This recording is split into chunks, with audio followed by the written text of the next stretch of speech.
Temim Ed-Dari is originally from Yemen.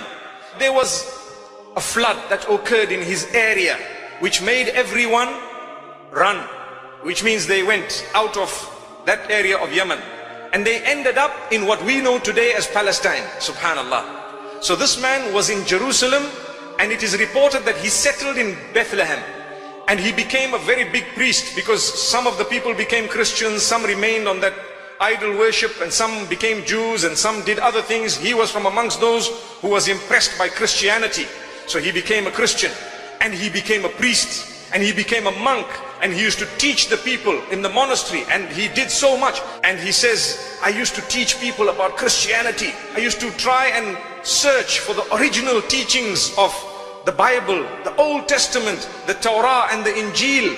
And he says, one day I had a journey to be made.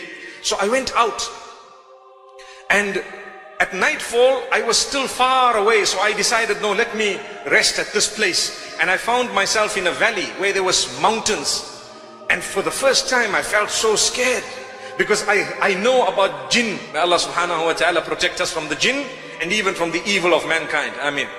So my brothers and sisters, he says, when I felt this, I remembered that when I was much younger, the Arabs used to say, when you are scared of the jinn of the mountains, you must ask protection from the jinn of the mountains. Up to today, in a lot of cultures and traditions across Africa and some of the Middle East and even some of South America, I've heard, when there is a mountain, the people ask for protection from the god of the mountain or the jinn of the mountain.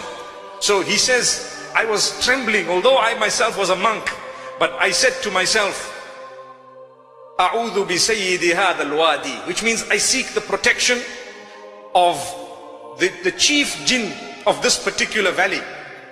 So he says, as I lied down, I heard a voice. Subhanallah. The jinn spoke to him. What did they say to him? The jinn says, seek the protection of Allah, O man, the jinn cannot help you. So he was shocked. He said, what do you mean? Subhanallah. Seek the protection of Allah, the jinn cannot help you.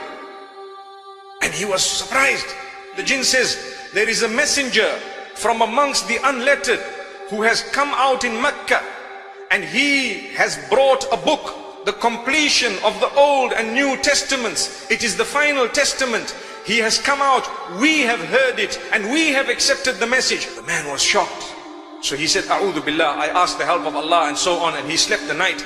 And he started recalling that in his books, in the testaments, he had read about this messenger who was going to come.